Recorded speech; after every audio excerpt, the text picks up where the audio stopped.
주님의 보혈 보혈의 잔마시네. 이스라엘의 거룩한 제사같이 흐르고 있네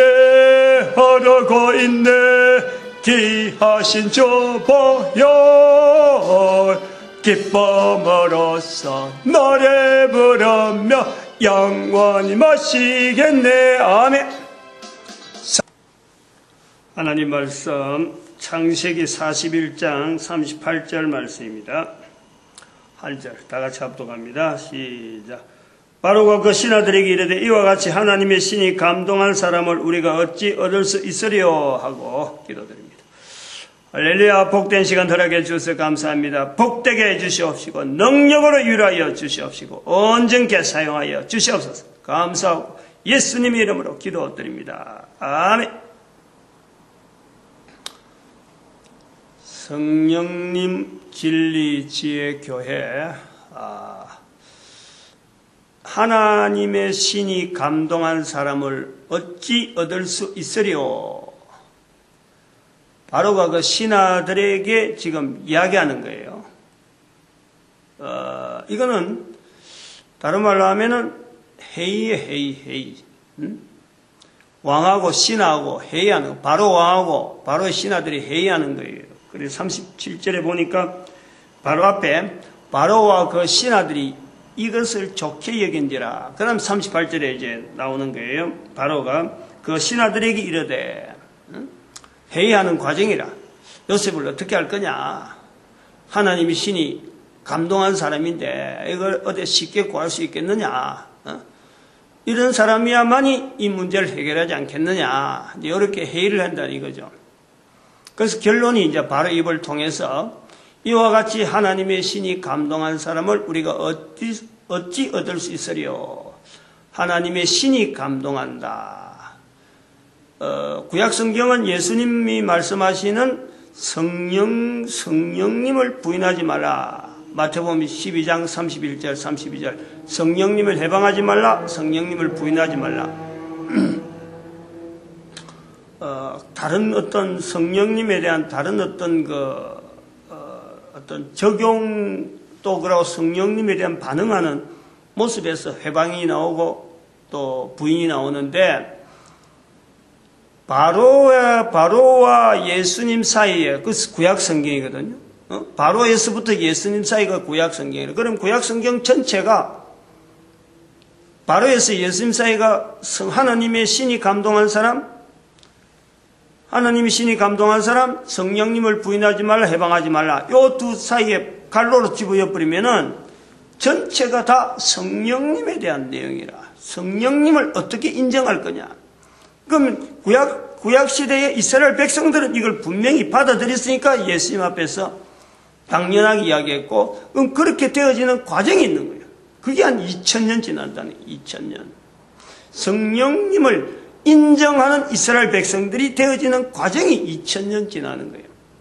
그럼 바로가 오기 전에 바로가 하나님의 신이 감동한 사람을 우리가 어찌 얻을 수 있으리요 하는 요 시기, 여기서부터는 또 어디서 가느냐? 아벨에서부터 나오는 거예요. 아벨에서부터 에덴 동산에서 쫓겨나서 노아 홍수를 지내오고 바벨탑 사건을 지나오면서 바로에까지 올 때게 바로 요 시기에서 하나님의 신이 감동한다라는 것에 대해서 그게 또 수천 년, 2000년 같으면 2000년, 한 2500년 아벨에서부터니까. 그러면은 이 아벨에서부터 넘어오는 바로에까지 이어지는 이 하나님의 신이 감동하는 성령님을 인정하는 이 모습은 바로 창세기에 선악을 알게 한 나무의 실과 에덴 동산 안에 있는 거예요. 에덴 동산 안에 선악을 알게 한 나무의 실과 먹지 말라. 즉 성령님을 인정하라. 해방하지 말라. 먹고 나서 잘못했습니다. 먹은 거 잘못했습니다. 요것 자체가 바로 성령님을 인정하는 거다. 지금까지 그렇게 넘어온 거예요, 지금. 그 구조를 가지고 지금까지 오는 거란 말이에요. 그러면 예수님께서 성령님을 인정하라, 성령님을 부인하지 말라, 성령님에게서 충성히 따라가라, 해방하지 말라 라고 하는 이 말씀 후에 현재적인 시점에서 누가 이스라엘 백성들은 지금 물어볼 수도 없고, 그들은 신약을 인정 안 하니까, 예수님을 인정 안 하니까 이스라엘 백성들이 구약 성경에 이스라엘 백성들이 제외되고 하나님의 신이 감동한 사람, 성령님을 인정하는 사람, 요 무리에 성령님을 인정한다고 하는 사람들의 무리에 대표적으로 불린 사람이 누구냐? 이스라엘 백성들 빼고 나면은 끈끈 유대교라 치고 기독교, 천주교하고 개신교가 있는데, 천주교는 지금 교황을 통해서 사탄이라 불려진단 말이에요. 사탄이. 교황이 대표인데 교황이 사탄이라. 사탄의 정체가 드러난 부활통일 시대가 된 거예요. 그러면 기독교 중에서 천주교 빼버리면은 나머지 개신교예요. 유대교가 빠졌으니까. 신약시대니까. 예수님이 말씀하신 그 말씀에 성령님을 인정하라라는 이 붙잡고 있는 사람은 개신교. 개신교 중에서 그러면 누구냐? 개신교. 누가 이 말씀을 가지고 개신교 전체의 어떤 대표적인 모습으로 나가자. 천주교는 교황이 대표인데 교황은 사탄이 되니까 개신교는 대표가 없어요. 대표가 없어요. 그래서 직분을 가지고 볼 때 목사 직분에 있는 사람이 그래도 제일 나은 사람이다 라고 보는 거예요. 볼 수 있다. 근데 이제 지금 한 3시간 동안에 우리가 연구한 건 뭐냐 하니까 바로 이런 위치에 있기 때문에 목사라고 하는 그 위치에 있는 이 어떤 전체적인 통계적인 정규분포적으로 요래 볼 때 목사의 구조, 어떤 분들은 성령님에 충실한 분이 있죠. 어떤 분들은 영 형편없는 사람이 있단 말이에요. 그런 사람들이 모아놓은 사람들이 정규분포적으로 68.3% 해당되는 사람들의 일반적인 표현들, 성령님을 어떻게 하느냐 할 때에 무당하고 비교해봤다. 목사 레벨에서 무당하고 비교한다는 건 이건 너무너무 목사를 하찮게 보는 거지만은 그런 사람들하고 한번 비교를 해봐도 목사님이 성령님을 인정한다고 하는 이 자세에 나을 게 없다는 거예요. 나아질 게 없다는 거예요.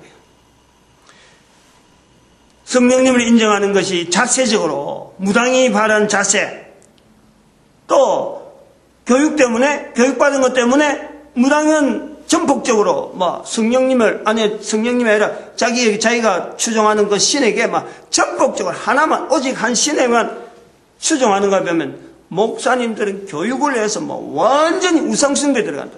우상숭배 수준이란 말이야. 우상숭배. 연력, 내력, 역사적으로 봐도 무당은 바벨탑 사건부터 보지만은 교회의 목사 제도는 신학교 나와가지고 목사 부르는 이 제도는 한 200~300년밖에 안 된다는 거야. 200년, 300년. 많이 가보면 1517년 이후로 어쨌든 나왔기 때문에 1517년 나올 때만 해도 이게 신학교 세워가지고 목사 되겠다 이런 게 아니거든. 신학교 세워가지고 목사 되겠다는 건 아무래도 미국의 개척 시대를 지나야 1774년인가 독립 그때를 지나야 비로소 목사 제도라는 것이 이제는 하나의 형성화 되는 목사가 많이 필요하니까 미국에 개척을 하면서 미국 시대를 지나면서 미국의 개척을 지나면서 목사 제도라는 게 하나의 인류사회 속에 하나의 나타난 거예요. 그래갖고 이제 기존의 개신교 조직되어지던 그 개신교를 이끌어가는 거지. 근데 그런 프로테스탄트라고 하는 그 조직은 그럼 도대체 어찌 됐느냐? 조직되어지는 장치로 볼 때는 장로 정치죠. 장로 정치. 개신교 목사가 아니고 그 당시에는 장로 정치 형태로 나온 거예요. 장로들끼리. 장로들 중에서 이렇게 리드를 해가는 거예요. 근데 이제 그 장로들이라 부르는 속에 누구를 장로라 할 거냐 하는데 어떤 그레이드를 정해야 되는데 이걸 못 정해가지고 있던 중에 신학교에 나오는 그러고 목사 안수를 받은 사람을 장로를 하자. 그리고 또 회중교회 안에서 또 투표를 가지고 선출된 사람을 장로를 하자 하고 장로 제도를 만드는 거죠. 그게 개신교 형태라. 그것을 거의 일반적으로 모든 개신교의 구조가 그런 식으로 넘어오는 거예요. 그런 형태를 두고 또한 개신교라 부르는 거죠. 장로 정치. 칼빈이 제네바에서 했던 그 장로 정치 그걸 모델로 해가지고 이게 미국에서 신학교 제도가 형성되었고 활성화되면서 오늘날 전 세계 장로 제도 이게 일반화된 거예요. 개신교가 신학교 출신 장로 어떤 제도 여기 병합돼 가지고 개신교 형태가 나온다 보는 거예요.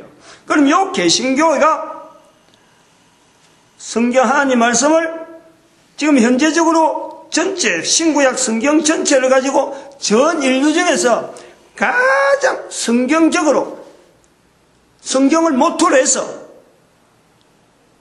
하나님을 나타내며 예수님을 나타내며 성령님을 나타내는 그룹에 있지 않느냐? 그건 분명한 거지. 없는 걸 갖고 내가 억지로 옛날에 이런 이야기 하니까 현재적인 이야기야.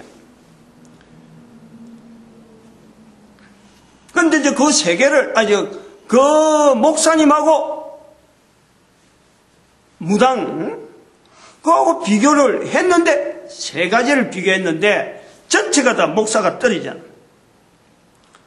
그 목사가 떨어지면 목사 그러면, 아무 필요가 없고, 아무 할 일이 없고, 아무 용도가 없느냐, 이거지. 용도라든지 할 일이 없다든지 그런 것 같으면은 하나님께서 왜 목사를 허락했겠어? 그건 아니거든.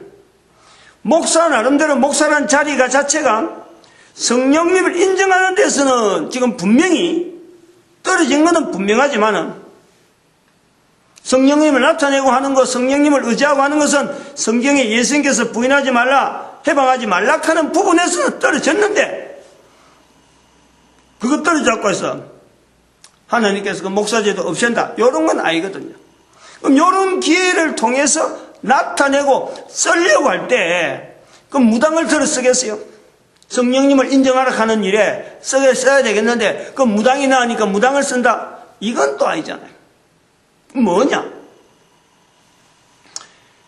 성령님을 부인하지 말라, 성령님을 해방하지 말라 하는 것에서요, 아는 것, 성령님을 해방하지 말라고 하는 말씀하신 그 말씀의 근이 비록 내가 따라가지 못했더라도 그걸 그 말씀의 원천 내가 2000년 동안 교회가 2000년 동안 목사님들이 목사님 현재적으로 대표로 해서 목사님이 있다 할 때 그걸 하지 못한 대표로서 그걸 말씀이 이거 지금 우리가 못했구나 하는 것을 받아들일 수 있는 계층의 사람 또한 목사 외에는 없어요. 우리가 잘못됐다. 이게 잘못됐구나. 성령님을 인정하라라는 이 말씀에 그것은 바로 예수의 말씀인데 이 말씀을 다시 붙잡고 나아올 수 있는 사람은요. 목사님 계층밖에 없어요. 가장 나름대로 대표란 말이야. 나름대로. 그걸 거기에 소망을 둘 수 있고 일꾼으로서 쓸 수 있는 사람은요. 현재적으로는 목사 제도 속에서 목사님 밖에 없어요. 어쨌든. 학교 교육을 통해서 하든지 신학교 교육을 통해서 안 그러면 성경을 본인들이 읽고 말씀 자체에 대한 그 힘 자체를 못 느껴서 그렇지. 교육을 받는 과정에서 이걸 자체에 대해서 강조가 안 돼서 넘어와서 그렇지. 실제로 목사라는 이 어떤 구별되는 이 어떤 조직은 이 계층은 한 예수님 말씀하신 그 말씀에 가장 민감하게 반응할 수 있는 어떤 분명한 계층은 틀림없다. 다른 어떤 거하고도 이건 비교 안 된다. 분명하다.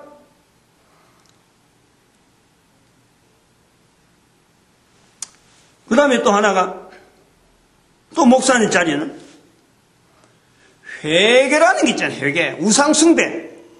교육을 통해서 지금 현재 목사 제도를 되어졌는 이것만 붙잡고 교육적으로 막 당겨오던 교육적만 가지고 교회 장로들이 목사님 초빙하려고 하니까 레벨, 신학교 레벨, 어느 신학교가 어디번호 났고 어느 시에 나왔다고 하니까 그건 높은 어쨌든 최고의 어떤 레벨을 가진 신학교 그 학위를 가진 사람들, 그 사람을 초빙하려고 했던 그것 자체, 목사라 갈 때 뭐 장로들도 빠지는 거 아니잖아요. 그런 교육 때문에 교육을 많이 받은 사람이 교회 행정을 잘 이수하겠다, 잘 관리하겠다, 그런 아이디어를 갖고 있던 사람 다 마찬가지예요. 그럼 그걸 회개한단 말이에요. 회개의 가능성이 있다는 것조차 목사님 외에는 누가 현재 회개를 통해서 돌이킬 수 있다, 우리가 이 가능성이 있다, 성령님을 인정하는데 하나님이 신이 감동한 사람의 자리에 나아가는데 가능성이 있다, 그 가능성을 회개라는 것에 붙잡고 나아갈 수 있는 그 계층도요 목사 외에는 없어요.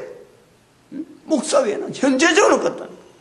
우리가 대중을 이끌지, 아니면 천주교 신부가 하겠어요, 유대교 랍비가 하겠어요, 이슬람에 있는 어떤 어떻게 불렀는지 모르겠는데 그 사람들 리더자들 뭐 그 사람 계층을 이야기하겠어요. 없는 거예요.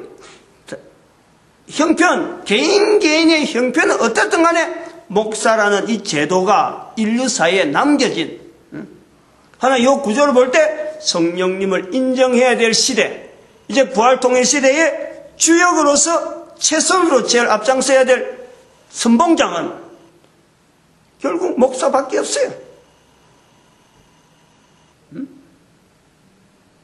하나 더. 뭐야, 하나 더.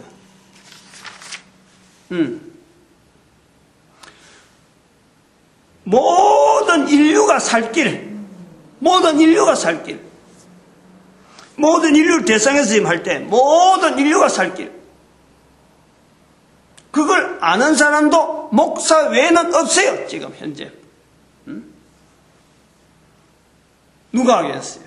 성경 말씀을 가지고 예수님 오실 때까지 계속 이 자리를, 교회라고 하는 이 분명한 이 어떤 공동체 형성 유지하면서 성령님, 진리, 지혜, 교회 외치면서 나갈 수 있는, 그래 해야 모든 인류가 궁극적으로 살아갈 수 있는 길이다 라는 것을 알고 있고, 이걸 외칠 수 있고, 이걸 모토로 해서 나갈 수 있는 사람은요 목사 외에는 없어요.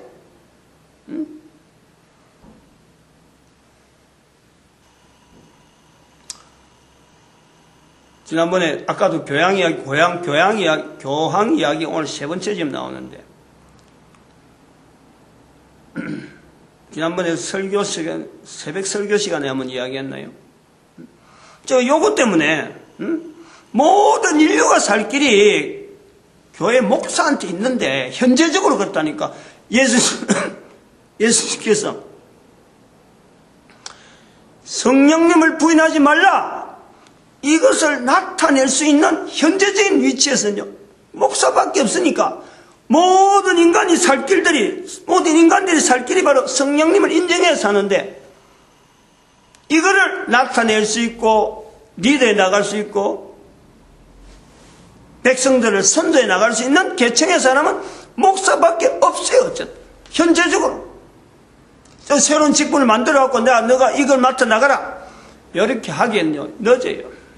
오히려 어떻게 보면 200~300년밖에 안 된 이 목사 제도가 부활통일 시대를 만나서 모든 인간들을 살 길을 인도할 수 있는 길 자체를 나타내는 것이 목사다. 요거 아직까지 목사가 뭔지도 모르고 있으니까 바로 모든 인간들이 앞으로 목사를 통해서 우리가 살 길을 제시받는 사람들, 요것을 인식하는데 이 제도가 형성되었다. 이렇게도 볼 수 있는 거예요. 누가 부인하겠어? 지금은 모르지만 앞으로 200년 지나고 300년, 1000년쯤 지나면서 목사라는 제도에 대한 이것의 출현에 대한 의의를 찾을 때에 지금 제가 말씀한 대로 모든 인간들이 살 길을 제시하는 그 직분이 바로 목사직이다 라는 것으로 평가할 수 있길 바라는 거예요. 근데 요거 때문에 지난번에 새벽 설교에 박근혜 대통령 그래서 이야기 한번 한 거예요, 제가. 그전에는 박근혜 대통령에 대해서 내가 굉장히 평가가 좋고 좀 부족하고 해도 어쨌든 간 밀어줘야지 잘할 수 있는데 하고 했는데 박근혜 대통령이 세월호 사건, 세월호 막 사고 나오고 또 내려가서 유족들하고 만나고 나서 완전 이게 안정이 진정이 안 되니까 종교 지도자를 불른 거 아니에요. 종교 지도자를 불른 게 텔레비전 화면에 두 화면 사진으로 두 카트가 나왔는데 텔레비전에서 이렇게 잠깐 나올 때 방송에서 나오는 거예요. 김사만 목사가 기독교 대표로 개신교 대표로 참석하고 신부도 오고 절에 중들도 오고 종교 지도자 되니까 어거지 떼거지 다 노는 거 아니에요. 김사만 목사가 등장했어요. 사진이 나왔어. 두 카트 다 사진이 나왔어. 천주교 신부도 나왔고 두 카트 나왔는데 첫 번째는 이제 박근혜 대통령을 아마 청와대 접견실에서 이렇게 맞이하면서 김사만 목사가 웃으면서 막 이렇게 하더라고. 그 사진이 나왔어요. 그 두 번째 사진은 김사만 목사는 박근혜 대통령 맞은편에 왼쪽 제일 구석에 탁자에 앉아있고 바로 박근혜 대통령 맞아 있는 분이 바로 신부하고 이야기하고 있는 사진이 탁 나왔는데 김사만 목사가 고개를 푹 숙이고 뭘 하는지 모르지만 엉뚱한 일을 하고 있더라고. 그러니까 박근혜 대통령의 왼쪽 맞은편 끝이니까 아무도 신경 쓰지 않는 자리에 떡 있는 거예요. 이것이 실수란 말이에요. 실수. 목사라고 하는 이 자리를 종교 지도자에서 불렀을 적에는 온 인류가 살아가야 될 수 있는 길이 바로 목사라는 것에 있는데 대통령이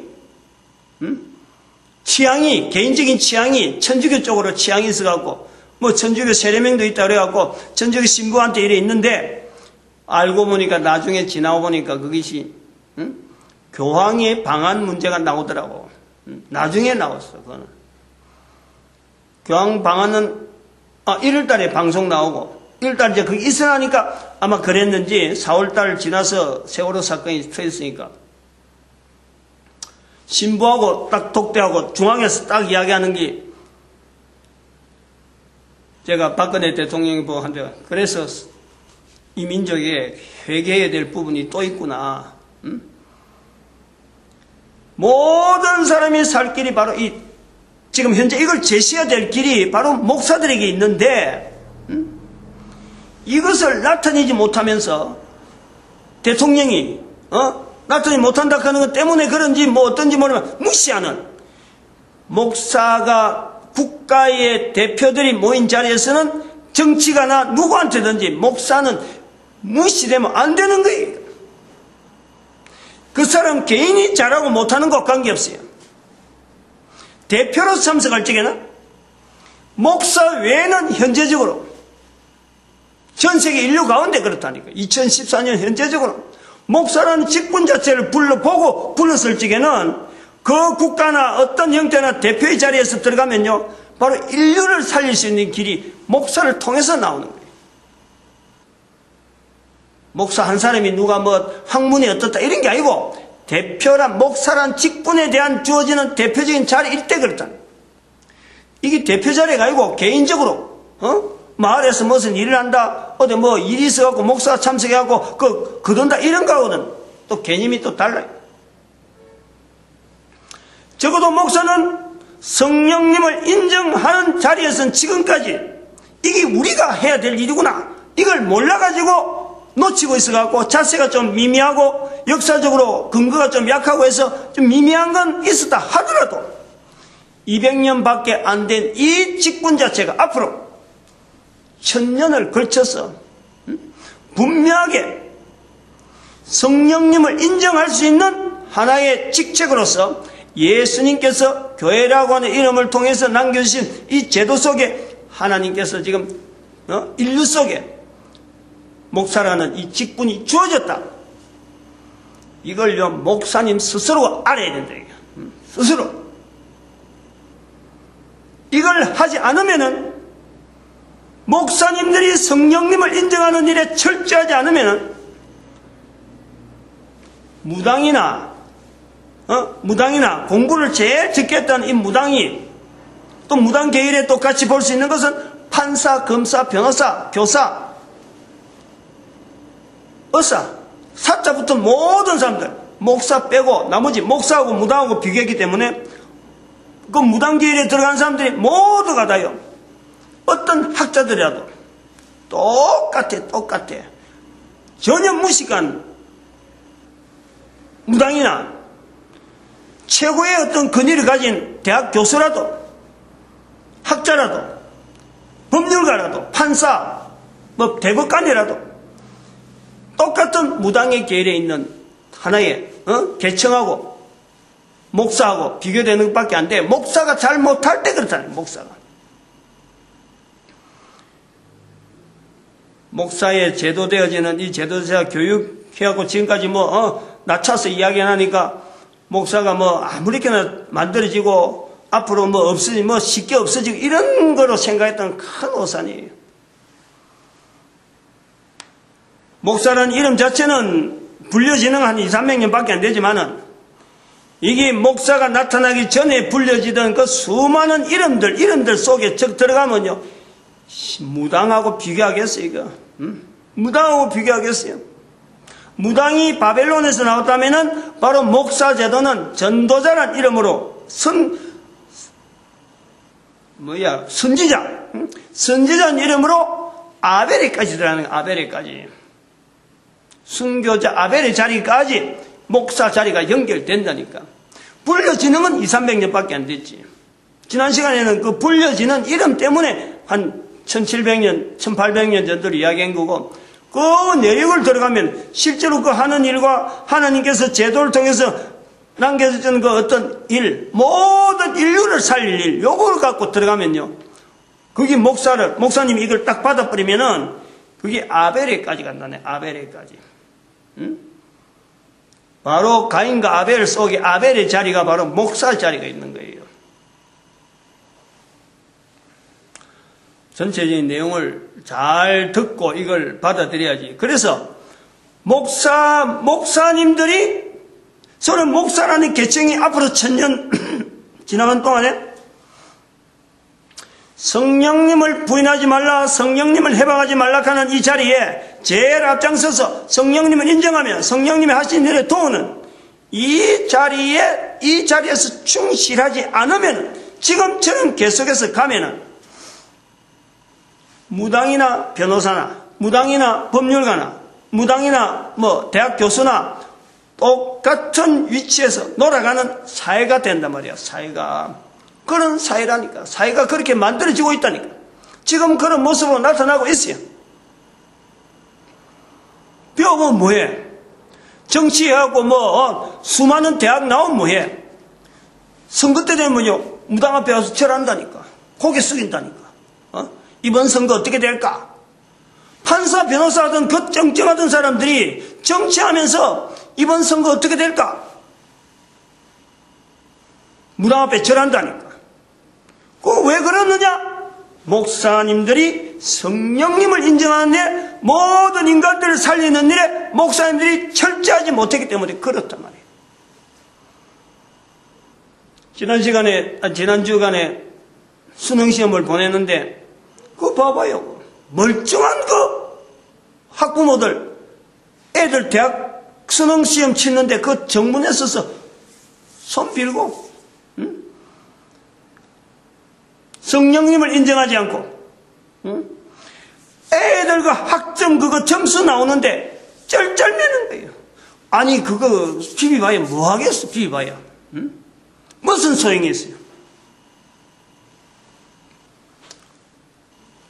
애들이 대학 나와도 대학에 들어갈 때도 쩔쩔매고 대학 나와도 쩔쩔매고 직장 되면 쩔쩔매고 직장 다녀도 쩔쩔매고 결혼 되면 쩔쩔매고 결혼해도 애를 어떻게 키울까 쩔쩔매고 부부관계를 어떻게 유지할까 쩔쩔매고 자녀 길러놔도 자녀 때문에 쩔쩔매고 왜 그러느냐? 목사님들이 성령님을 인정하는 일에 등한했다. 이것이 지표라니까 지표.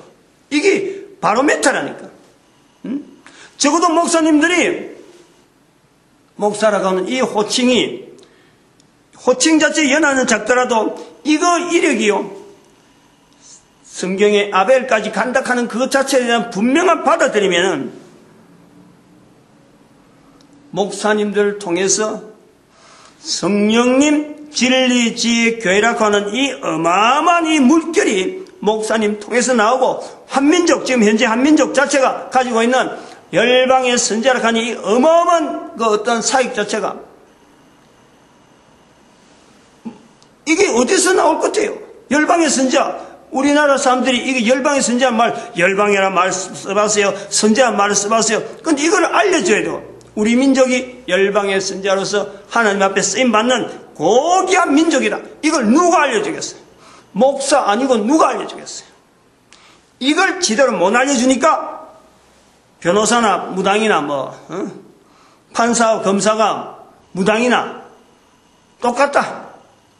대학에 들어가는 애들이나 대학 졸업하고 나오는 사람들이나 그 앞에서 수능시험에 시험 치는데 앞에서 손 모아서 비는 사람이나 똑같다. 다 무당 그 계열밖에 안 되는 거예요. 우상숭배 그 계열밖에 안 돼. 회개하지 않는 우리가 우상숭배인 것에 대해서 회개하지 않는 1096년에 314년부터 시작해서 314년 사건부터 590년 되어지면서 교회 모습이 이렇게 변화된 거 1096년에 십자군 전쟁 일으키는 거 1517년에 인문주의에서 종교개혁이 일어났는데 그것을 마치 우리의 승리냐 하나님의 섭리 자체를 깨닫지 못하고 우상숭배 계속 물결에 1517년 이후로부터 나오는 것이 바로 이 교육문제 목사님들의 장로정치 목사가 된다는 게 공부를 많이 해야 되는 줄 알고 이런 부분에 우리가 회개를 철저히 하지 않았다. 성령님을 인정하는 것이 어떤 형태로 나오느냐? 성령님한테 도구로 되어지는 바로 전도하는 이것 자체가 성령님을 해방하지 않는 거예요. 내가 전도자 되는 거예요. 내가 전도자. 성령님을 해방하지 않는 거예요. 성령님을 인정하는 거라니까. 전도되는 거예요. 성령님을 부인하지 말라. 회개하지 않는 것. 회개하는 것이 바로 성령님을 부인하지 않는 거예요. 잘못했다 소리 안 해요. 잘못했다. 목사가 되면요. 잘못했다 소리 할 줄 몰라요. 전부 다 잘한 걸로 알고. 전부 다 자기는 정확한데 다른 사람이 잘못됐다는 거예요. 회개하지 않는 목사는 회개에 철저하지 않고 회개를 나타내지 못하는 그 목사는 성령님에 대해서 지금 현재 부인하고 있는 모습이다. 이런 것이 통해져야 돼. 이것이 같은 거로 나가야 돼. 이 명령 자체가 얼마나 지엄한지 예수님께서 바로 입에서 나오는 이 말씀 자체가 바로 입을 통해서 하나님의 신이 감동한 사람은 우리가 어찌 얻을 수 있어요? 이게 말씀에 기록되어서 이 말씀에 올라 우리에게 우리 입을 통해서 나오는 이 말씀 자체하고 예수님 말씀 성령님을 인정하라 그 말씀에 우리가 누구를 통해서 이게 건의가 들어가는 거예요. 성경에 기록되어 있으니까 기록되어 있는 내용을 2000년 동안 압축해가지고 또 내하고 삶 속에서 2000년 동안 압축해서 나에게 들려지는 말씀 하나님께서 나에게 하시는 말씀 이거를 나타내는데 목사만큼 정확하게 연결할 수 있는 사람은 아무도 없어요. 목사 외에는 없단 말이에요. 개신교 목사 외에는 없다는 거예요. 그 중에서 특별히 대한민국 개신교 목사들이 특별히 심한 거예요. 어느 나라 어느 민족의 갖다 이어도요, 갖다 비교해도 대한민국의 개신교 목사, 성경 말씀에 철저하려고 하는 이건 자세, 이게 레이트로 정규분포를 통해서 이렇게 비교해봐도요, 어느 민족에 떨어지지 않아요. 미국에, 영국에, 네덜란드, 어림도 없어요. 우리가 이걸 몰라서 그렇지. 왜 우리 민족에게 지금 열방의 선지자라 하는 이 어떤 어마어마한 온 인류를 살릴 수 있는 이 어마어마한 사역이 1000년 동안 주어지는 이 사역에 왜 우리 대한민국에 이것이 주어지겠느냐. 대한민국 개신교 목사의 독특한 하나님 말씀 앞에서 철저하려고 하는 이 어느 민족에게 없는 이 독특한 문화가 있다. 분위기가 있다. 그게 학교 교육으로만, 신학교 교육으로만 치우쳐서 잘못 지금 우리가 그 활용이 돼서 그렇지. 하나님 말씀에 철저하려고 하는 이 분명한 이 어떤 그 이력 자체에 대해서요. 이 힘에 대해서 우리 민족을 쓰시려고 하는 하나님의 섭리를 우리가 받아들여야 돼요. 대한민국 사람들이 받아들여요. 그래서 목사들을 통해서 나타난 이러한 어떤 열정, 이러한 성령님을 인정하고자 하는 이런 내용이 나올 때 이것이 차츰차츰 우리 사회에 영향을 주면서 우리 민족이 앞으로 100년 내에 열방의 선자로서 1000년 가야 될 이 분명한 구조를요, 우리가 사회의 어떤 변혁을 통해서 나타내야 된다. 준비기간 100년이란, 준비기간 100년. 2114년에 100년이 됐다 하는 이 표시가 부활통일시대에 들어간다. 우리 민족이 100년 동안 준비했다. 그게 2114년에 나타났는데 이제는 온 인류사에 나타내야 될 때다. 그 정표가 어떻게 나오느냐. 현재 인류 70억에서 63억으로 준다니까. 7억 10의 1조 1000년 중에서 들어가는 이 10분의 1 기간에 인류 7억이 10분의 1이 준다니까. 늘어나면은 잘 몰라요. 줄어야 아는 거예요. 줄을 수밖에 없는 상황. 여기 있잖아요. 현재 지금 부활통일 시대에 숫자의 몰락, 숫자의 몰락 넘어오는 게 컴퓨터 들어가서 논리적인, 수리적인 이게 혼합되어가고, 그럼 정규분포를 통해서 나타나는 사회의 여러 가지 현상들, 이 정규분포 활용, 여자들이 애 안 낳는 것, 이 뭐 자연문화란다, 이 어떤 문명 발달이 마치, 이게 뭐 앞으로 계속 상승할 것처럼 여자들의 인력 자체를 가지고 여자들이 본래적인 그 기능이 자녀하고 관계있고 생명하고 관계있고 그 일에 아주 전문가들인데 이 사람들이 전부 다 생산 적게 하더라도 수익을 많이 올리려고, 그리고 이 사람들이 여자들이 또 총 들고 군복무를 하잖아요. 이런 여자가 하지 못할 일이 있음에도 불구하고 이걸 그냥 정부가 법으로서 허용해버려요.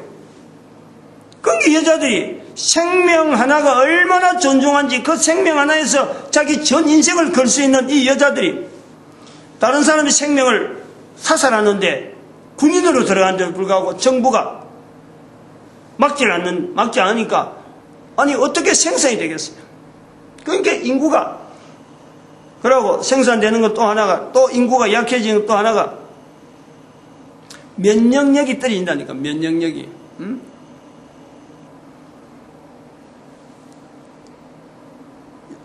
성형수술 막 하는데 저는 그거 볼 때 분명히 우리 몸에, 그 한 사람의 몸에 몸 구조가 그렇게 형성될 때는 하나님께서 만들어 가시는 과정에서 오죽 섭리했겠어요.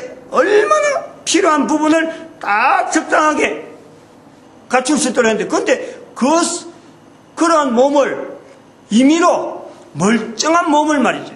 멀쩡한 몸을 임의로 도려낸다니까. 임의로 도려내는 거예요. 그 성형수술. 그럼 저는 이제 그 영향은 결국은 면역력 결핍으로 자녀들이 형성될 거다. 유전적인 체질로 넘어가면 면역력 약화로 나온다. 면역력 약화는 뭐예요? 결국 생존 확률이 적어지는 거예요. 지난번에 우리 여자 사역자, 여자 교육자하고 어디 가면서 여럿이 가는데 같이 차를 타고 가는데 옆에 앉은 여자 교육자가 이야기가 자기 딸 이야기를 하면서 고등학교 2학년인가 3학년인데 성형수술 이야기가 나오길래 제가 그랬어요. 교육자 딸이, 교육자로 있는 사람의 딸이 성형수술 나오면은 그거는 성형수술 자체를 하지 않도록 자녀들이 입에서 하나님이 주신 몸인데 내가 왜 성형수술을 해? 라고 할 수 있는 말을 할 수 있는 그런 교육자 가정이 되지 않겠느냐. 내가 그런 이야기하니까 그 사역자 이야기가 요즘 세태가 다 그렇는데 안 그러고 어떻게 직장에 들어갈 수 있으면 안 그러고 어떻게 회사에 결혼도 할 수 있겠느냐. 세태가 그렇다는 거예요. 그게 교회 사역자 교회. 그래갖고 성도들 인도한다는 거야. 자기 딸 성형수술하면서 성도들에게 뭐라 하겠어요? 성형수술 하지 말라 이렇게 되겠어? 뭐라 해야 되겠어? 그것을 어떻게 하나님이 우리 몸을 만들었다라는 것을 어떻게 증거하겠어요? 교회가 지금 그렇다니까. 성령님을 인정 안 하는 어떤 형태에서 나타나는 세태예요, 세태. 그러니까 지금 현재 사회에서 돌아가는 이런 여러 가지 부조리하고 불합리한 내용들은 결국 가면은 그 문제가 어디서 나오느냐? 성령님을 인정해야 될 어떤 계층이 있는데 그 계층에서 성령님을 인정하지 않는 그러한 문화가 형성되는데 거기서 파수꾼이 아니고 그냥 같이 휩쓸려 가고 있는 그 내용이란. 야, 뭐 말하다가 내가 그렇게 대답하는데 더 이상 아이고 이거는 더 안 되겠다. 여러 사람 앞뒤로 앉아 있는데 언쟁 높이긴 그렇게 해서 말을 피했죠. 또 하나 우리 목사님들의 이 자세 다 그런 건 아니니까 이런 분이 있다. 내 눈에 내 귀에 내가 들은 거 그 이야기하는 거예요. 다른 어떤 집회에서 목사님들하고 차를 타고 가는데 차 안에서 나오는 말이 그래요. 어느 사람을 이야기를 들으면서 아무개 어느 대학에 들어갔다더라. 서울에 있는 서울대는 아니라 내가 보니까 어느 대학에 들어갔다. 이제 이걸 받아서 말하는 사람이 그렇더라고요. 대답을 그래 하더라고요. 야, 그 사람 어느 대학에 들어갔으면 머리가 좋겠다. 이렇게 이야기하는 거예요. 근데 그까지는 듣고 있다가 이제 거기서 내가 말 참견하는 거예요. 목사들이 말을 할 때는 머리 좋겠다. 대학에 들어갔다고 해서 머리 좋겠다. 이렇게 말하는 거 말고 더 좋은 말이 없을까? 내가 이제 이렇게 이야기한 거예요. 목사들이 말을 할 때는 이제 그렇게 이야기하는 거죠. 목사들이 어느 대학에 들어갔다고 해서 머리 좋겠다라는 거 말고 다른 말 쓸 말이 없나? 라고 하고 내가 의문을 던지면서 말을 참견하는 거예요. 이제 그 목사님이 내한테 하는 이야기가 아니 머리 좋은 사람 보고 머리 좋다고 하는데 어떻게 다른 말 할 말이 있느냐 그런 거예요. 머리 좋다 머리 나쁘다 내가 말을 이제 받으면서 하는 거지. 머리 나쁜 사람이 있느냐? 하나님께서 머리 나쁘게 만들었겠느냐? 다 머리 좋은 거예요. 다 머리 좋은데 그 사람은 조금 남들보다 대학 들어가려고 남들보다 노력을 조금 더 했겠지. 그렇게 말할 수 없나? 내가 이제 그렇게 내보다 어리고 하니까 그렇게 해서 말을 끝내버렸어. 그것도 또 그러니까 대답하는 이 말하는 이 말투가 뭔가 내한테 반박은 해야 되는데 내가 하나님이 만드신 모든 인간이 다 머리가 좋게 만들었는데 왜 대학 들어간 걸 보고 머리 좋은 사람, 대학 못 들어간 사람, 머리 나쁜 사람 이런 식으로 분리하느냐라고 내가 지적을 하니까 반박할 말은 없고 씩씩하는 거지 뭐. 이렇게 돼 있는 거예요. 바로 이런 구조로 성령님을 인정하지 않으니까 목사님들이 성령님을 인정하는데 철저하지 않으면은 아까처럼 바로 무당이 박사나 이 레벨이 같아진다니까. 박사나 뭐 어떤 대학 교수라도 무당하고 수준이 같아진다니까. 목사님들이 그걸 하나님이 만드셨는데 머리 나쁜 사람, 머리 좋은 사람 따로 있겠어요? 대학 들어갔다고 해서 머리 좋고 대학 안 들어가도 머리 나쁜 사람 있겠어?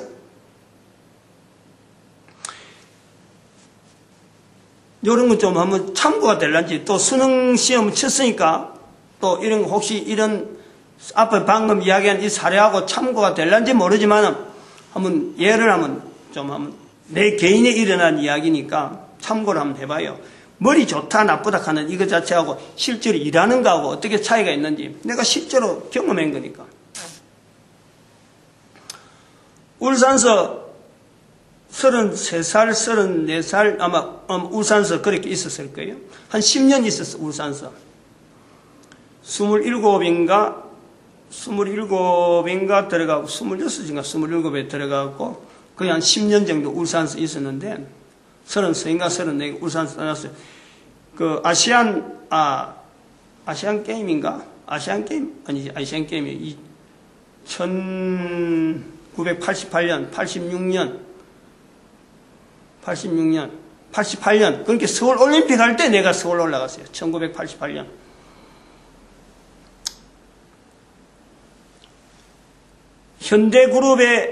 울산에 현대그룹에 있다 보니까 현대그룹에 있던 내가 섬기던 사장이 서울서 어떤 몇몇 회사들을 모아가지고 회장의 자리에 있다고 해서 내가 이제 같은 신앙생활을 해라니까 날 이래 픽업을 했어. 내가 그때 회사 나오고 있어갖고 뭐 사반도 막 하고 이러니까 서울에 와서 좀 일 좀 같이 하자 해서 그 회사 들어갔는데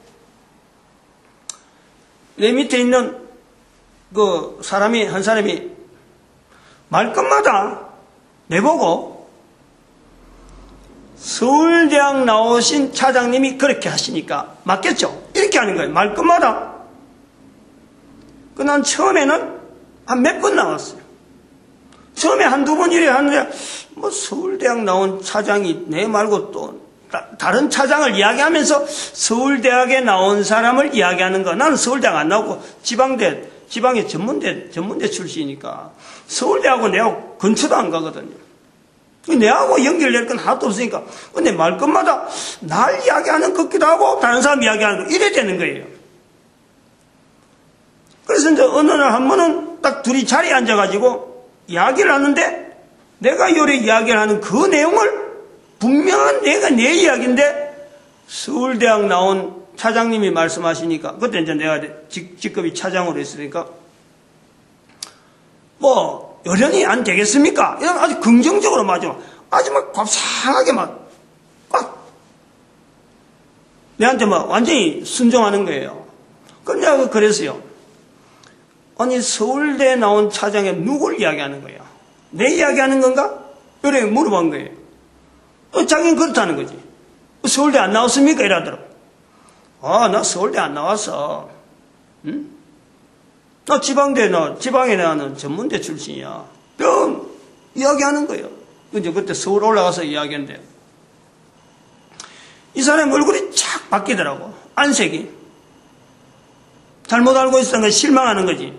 자기 위에 상관이 서울대 나오고 이래고 능력 있는 사람이라는데 지방대 나왔다 가니까 지방 전문대 나왔다 가니까 아주 얼굴이 싹 돌아가는 거예요. 내가 그거를 이래 생각할 때 그 회장이란 분이 그 회사에 내가 현대그룹에 있을 적에 그 에피소드를 내한테 연결된 에피소드를 아마 이야기를 하는 과정에서 이게 와전된 것들. 그 내가 나중에 이제 연결해 보는 거예요. 이 사람이 왜 내하고 서울대 이야기할까? 이런 거 안식이 싹 변하고 그 뒤부터는 내한테 얼마나 고분고분한 사람이 그때부터 나중에는 심통하게 이렇게 대화하는 거예요. 그 내가 그걸 연결을 쭉 해볼 적에 같이 근무했던 그러니까 사장님으로 근무했고 나는 그 밑으로 이제 이래 있던 사람인데 내가 있었던 일을 알고 있으라고 생각도 안 하고 있었는데 그 친구를 통해서 내가 듣고 연결해 보는 거예요. 현대 근무할 때 그때 서울대학 출신들이 있던 부서장에 거의 대부분이 서울대학 출신. 그 내가 들어간 부서, 다른 부서에 있다가 어떤 부서에서 새로 만드는 부서인데 거기에서 내가 설계부에서 이제 그쪽으로 설계 문제 때문에 그걸로 갔단 말이야. 사원 때. 프로젝트 하나를 이렇게 내놨더라고. 나는 그건 뭔지도 모르고, 이런 프로젝트는 어떻게 풀면 되겠다 하고, 내 나름대로 막, 다른 사람하고 나는 초짜고, 다른 사람들은 이미 있던 직원들이니까, 내한테 주어진 프로젝트가 있어서, 내가 그럼 이걸 알아내야지 하고는 막, 그때부터는 사무실에 안 있고, 현장을 다닌 거예요. 울산 시내 곳곳에 변전소 관계된 일인데, 변전소를 이래 뭐 이렇게 지도 보고 전화해 보니까 몇 곳이 있더라고. 그러니까 버스 타고 어쨌든 간에 해갖고 막 혼자서 개인적으로 현장적으로 갖고 전체가 다 추적해 본 거예요. 그러니까 자료도 독일에서 온 자료가 있는데, 독일어로 된 자료가 있는데 그 자료하고 비교하면서 현장에 있는, 우리 한국에 있는 현장 자료하고 연결하면서 했단 말이에요. 나중에 내가 프로젝트를 맞춰서 설계를 했지. 설계하고 됐습니다 하고 제출하니까, 부장한테 제출하니까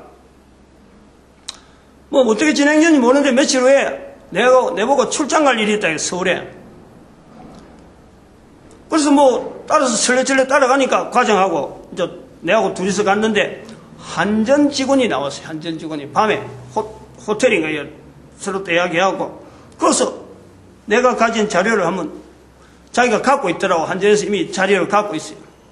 그래서 그걸 브리핑해라 그래서 내가 그 앞에서 설명을 해주고, 그 사람 또 내 나름대로 내한테 뭐 질문도 하고 막 이래 하는 거예요. 그냥 대답하고 질문하고 이랬는데 만들어놓은 거니까 그게 하나도 고칠 것 없이 그냥 그럼 됐다 하고 이렇게 가는데, 나중 그거 보니까 거기 보면 성인도 어프로벌 하는 성인용 제출이 있고 성인도 나는 게 있어요. 성인용 스탬프가 딱 찍혀서 나중에 우리한테 해송이 되어 왔더라고. 그렇는가 했지. 나는 그때까지는 그렇는가 했어요. 그 어차피 뭐 될 건데 뭐 하고. 그래서 성인 됐구나. 그럼 이제 프로젝트 진행하면 된다. 이런 식으로 되는 거예요. 나중에 알고 보니까 이제 그래도 그것 때문에 내보고 좀 한 며칠 있다가 회의가 또 나와서 뭐 부사장이 내한테 여러 사람 인데서 부사장이 그러는 거예요. 여러 사람 모아놓고 이번에 독일 출장 사람이 바뀌었다 이라는 거예요. 독일 연수. 내 이름이 나오는 거예요. 당신하고 또 기존에 가긴 다른 프로젝트 갖고 있는 사람 간다 이거죠. 나는 연수 갈 생각도 안 했는데 그 연수 2개월이라 바뀌었다는 거지. 내가 가려고 하던 연수 자리가, 내가 간 연수 자리가 미리 그 전에 돼 있는데, 이 사람이 연수를 가는 목적이 바로 이 어프로벌 도면 만들기 위해서 간다는 거예요. 나중에 알고 보니 그런 거예요. 근데 내가 그걸 제출해버리니까, 가서 얼마 안 되고 제출해버리니까, 그 사람 대신에 내보고 이름은 넣고는 당신은 가고 할 일은 없어. 이런 거예요. 갔더라 이거지, 그냥. 연수관 다른 사람들은 2사람은 3사람이 갔는데 2사람은 프로젝트에 걸려있고 나는 이미 프로젝트 끝내고 가는 거예요. 그러니까 뭐, 그동안 수고했으니까 하면, 그거 가서 뭐 다른 견문이나 넓혀. 이러면서 회사에서 조치를 해줬다는 거지. 근데, 내 때문에 연수 계획이 떨어진 사람. 그 사람이 누구냐? 서울대학 나와가지고, 그 당시에 내가 그랬던 그레이드 4급, 형제 그 당시에 4급, 사원이었으니까. 4급 사원에 서울대학 나온 사람들 중에서 그 사람이 들어가는데, 4급인데 같이, 전 서울대 나온 사람들 중에서도 제일 공부 잘하고, 제일 영어 실력 좋고, 어쨌든 뭐, 독어, 영어, 어떤 번역서는 전부 다 그 사람한테 맡기는, 어떤 뭐 기술적이나 여러 가지가 그 사람한테 와서 물어보는 그 사람이 그 일을 맡았던 거예요. 나는 몰랐죠. 나는 몰랐지. 나중에 돌아오고 나니까 연수 갔다가 돌아오니까 그 문제가 회사에 쫙 소문이 났더라고요. 나는 이게 소문난 문제인지 그걸 전혀 몰랐어. 부시장이 바뀌었는데 서울대학 출신으로 바뀐 거예요. 이사가, 기급 이사가. 나를 알고 바로 현장으로, 연수가 떤 사람 보고 바로 현장으로 내려가고 전혀 연수와 관계없는 일을 내한테 딱 맡기고는 나를 빙빙 돌리더만 결국은 내가 회사에 나올 수밖에 없는 그런 지경으로까지 나는 근데 그게 왜 그랬는지도 모른 채 나왔던 거예요. 나중에 나중에 알았지. 나중에 나오고 나서. 요런 내용들이 그 회장한테 다른 부이니까, 그 사장하고 그 다른 부이니까, 그분을 통해서 아마 내한테 정보를 이미 다 듣고는 이걸 서울에 있는 그 회사의 사람들 앞에 소개하는 과정에서 서울대학 학생도 서울대 출신도 못한 문제를 내가 풀었다. 아마 이렇게 되는 이 과정에서 이 친구가 잘못 오해했던 것 같아요. 잘못 듣고 그런 거예요. 다시 말하면 이제 정리를 해야 돼요. 하나님께서 모든 사람을 만드신 것에는 어떤 사람이든지 하나님 날 잘못했습니다. 왜 나를 이렇게 만들었습니까? 라고 할 수 있는 어떤 조건을 가도 하나님께서 항의받을 일은요, 하나님은 절대로 하지 않는다는 거예요. 하나님께서 인간 만들 때 그래. 모든 인간들이. 다시 말하면은, 어떤 사람은 의사 돼야 되고, 어떤 사람은 변호사 돼야 되고, 어떤 사람은 정치가 돼야 되고, 이런 사람이 정해져 있는 게 아니라, 그 사람이 하나님이 만드신 어떤 분야, 어떤 능력, 거기에서 최선을 다하면은 사회가 필요한 어떤 분야에 대해서 어느 분야든지 무슨 일을 하든지요, 항상 최선을 가장 잘하는 그런 사람으로 될 수 있는 것은 누구나 가능하다. 제한이 없는 거예요. 근데 이걸 우리가 교육을 통해서 사람들을 제한하는 거예요. 교육을 통해서 어느 답을 맞추면은 이 사람은 능력 있는 사람으로, 교육을 통해서 어느 과정을 거쳐오면 이 사람은 능력 있는 사람으로 사람들이 그래 만드는 거지, 하나님께서는 절대 그렇게 불공평하게 만드시지 않았다. 제가 보여주는 거예요. 제가 그 이야기를 하려는 거예요.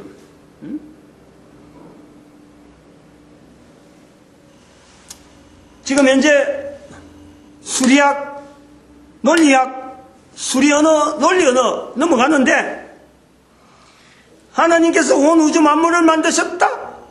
이게 진리가 되어야 되고, 이게 모든 사람이 여기서 좀 바로 써야 되는데, 수리학이 얼마 되지 않는 수리학이 나오면서, 지금 현재 연대로 얼마 되지 않는 수리학이 발전되어지면서 한 2000년밖에 안 돼. 해봐야 2000년. 인도에서부터 나오는 숫자 계산부터 넘어오면 그거보다 훨씬 후대로 넘어오는데 한 1500년 정도밖에 안 돼. 수리학에 이게 펴지는 게. 그러고 1765년 이게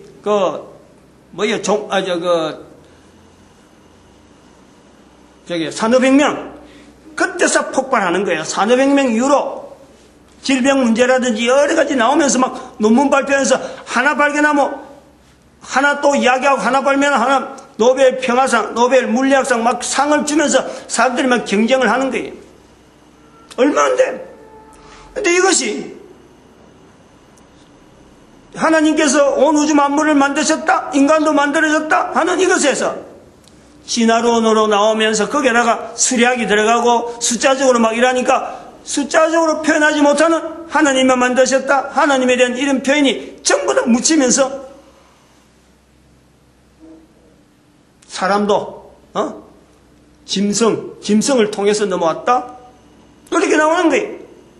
우주 만물이 만들어지는 것도 빅뱅 이론으로 해갖고 우연히 발생되어진 어느 한 사건 가지고 지금 우주 만물의 시초가 발생되었다, 이렇게 말하는 이런 수리학에 대해서 숫자에 대한 개념이, 숫자에 대한 어떤 의지하는 도가 하나님의 말씀에 의한 이런 의지하는 것보다도 훨씬 앞서 있다.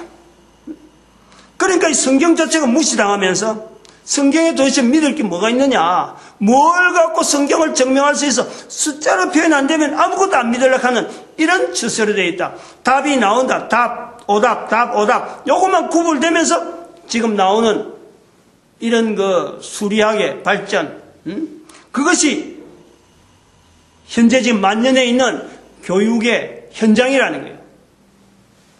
답을 하는 거 봐봐요. 답, 수능시험 봐봐요. 전부 다 1, 2, 3, 4, 5번인가 그 번호 중에 하나를 찍어야 돼요. 그 하나 중에 답이 있는 거예요. 거기서 제외되어 있으면요, 답 없는 사람으로 낙방이라. 그게 바로 전체가 다 수리학에 대한 관계라. 수리 언어라, 수리 언어. 숫자 언어란 말이야. 근데 거기에 사람들이 전부 다 매여 있다니까. 그렇게 나온 것이 지금 숫자의 몰락시대, 부활통일시대. 지금 이 시점에서 우리가 나와야 될 것은 하나님 앞에서의, 모든 인간들이 결국 가야 될 방향이 있는데, 각 사람들이 다 다양한 형태로 되어진 수리 언어를 써대고 문자 언어를 쓰면서 우리가 나아가는데, 논리 언어를 쓰면서 나아가는데, 이 다양한 언어, 다양한 환경에 있는 이 인간들을 통일적으로 인도하는 이 섭리, 이것이 바로 부활통일 시대에 모든 인간들이 지향해야 될 어떤 길에 성령님을 인정하게 하는 이 중요한 시점이 지금 나와 있다. 이거를 분명한 현재 물결하고 현재 들어가는 인류 사회가 넘어오는 이 물결, 이게 이대로 가면 안 된다. 지금까지 여러 가지 사례를 들어서 분명히 이야기했는데 안 되는데도 불구하고 가야 될 수밖에 없는 인류들, 여기에 돌파구를 열어야 되는데 바로 인류 전체가 살 수 있는 길을 나타낼 수 있는 목사님들이 성령님을 철저히 나타내는 그 계층으로서 인류 사회에 부각되어질 시점이 지금 분명히 왔다는 거예요. 때가 됐다. 오늘 저거 할 시간 자체는 없을 것 같은데, 제가 이거 하나 해야 돼요. 목사 제도가 나오면서 우리 인류사에서 일반적으로 우리는 교회 안에서 성령님을 통해서 나타나는 이런 어떤 내용에 대해서 어떻게 인식을 하는 이런 과정에 대해서 우리는 또 다른대로 이 계층을 가지고 또 여러 가지 재료를 가지고 접근하겠는데, 일반 사람들에게 이런 현상이 통해서 나타나는 것을 바로 우리가 성령님을 인정하는 행위로 보자라고 할 수 있는 문화가 있다는 거야. 이것이 바로 목사 제도가 나오면서 같이 더불어서 나온 바로 이 선거라는 거예요. 선거, 투표제. 이게 선거를 통해서, 투표제를 통해서 나오는 것이 1517년 이후로 나온 목사 제도를 통해서, 목사 제도한테 장로 투표, 교회 안에서 투표 제도가 나오는 거예요. 투표 제도. 사람들을 선출한다는 거예요. 지금까지는 1517년 이전에는 투표라는 것이 없어요. 그냥 위에서 눌리면 눌린 대로 가는 거예요. 그런데 장로 정치 이후로 목사들이 나오는 이런 과정에서 장로들하고 장로 정치가 되어지면서 바로 교회에서 나타나는 것이 투표제도예요. 이 투표제도가 지금 사회 속으로 들어가면서 선거라는 형태로 남녀가 선거에 남녀 참정권이 다 있다 하는 이런 문화로 만들어간 거예요. 그러면은 성경에서 떠나 있는 모든 사람들로 하여금 성령님을 인정하게 하는 도구로서 이 투표제도를 사용해라. 선거를 사용해라. 선거제도를 사용해라. 이걸 일반 사람들이요, 투표하는 이것 자체를 하나님께서 나를 통해서 어떻게 역사하는지, 그게 내가 참여하는 거고, 투표를 통해서 나타나는 선출된 사람을 통해서 하나님께서 어떤 사역을 통해서 저 사람에게 맡길 것이다, 나를 맡길 것이다, 하나님이 나에게 맡기는 어떤 사역이 있다, 이걸요 투표돼서 선출한 사람이나 투표에 참여하는 사람이나 성령님을 인정하는 하나의 장으로서 일반화되어지는 이 부활통일 시대에 이것 자체를 가지고 성령님을 인정하게 하는 하나의 장으로 만들어라. 이게 바로 우리가 목사님들이 성령님을 인정하는 일에 철저해야 되면서 사회를 바라볼 수 있는 수많은 어떤 현상이나 이런 내용에 또 적용하는 거고 발전시키고 이런 일에 앞으로도 어떤 제도를 통해서 성령님을 인정하는 사회적인 제도 어떤 만들어가는 이런 과정이에요. 성령님을 인정하는 여러 가지 형태를 하면 할수록 다른 사람들에게 인류 사회가 보편적으로 응용할 수 있는 이런 환경이 너무너무 많단 말이에요. 그 예를 들어서 투표라고 하는 만연되어 있는 지가 잘나서 선출되어지고 하는 것들 이런 건 절차를 말이야. 성령님께서 지금 현재 저 사람을 통해서 어떻게 쓸 것이다. 어떻게 나타낼 것이다. 요걸 인정하는 아까 박근혜 대통령 이야기가 했지만은 작년에 2012년 12월 달에 박근혜 대통령 선출될 때 문재인 씨 대상으로도 문재인 씨가 떨어져서 한다는 말이 그냥 다 걸리는 거예요. 졌다라는 거예요. 졌다. 대통령 선거 나온 사람이 졌다라는 표현해야 되느냐 안 된다 이걸 딱 생각하고 있는데 내가 그 설교도 몇 번 줬어요. 근데 졌다라는 말 하고 나서 나중에 작년인가 언젠가 또 박근혜 대통령 공격할 적에 그게 괜히 선거 부정사고 말이에요. 이 이상한 언어를 쓰는 거예요. 하하, 문재인 씨는 안 되는구나. 그릇이 너무 적다.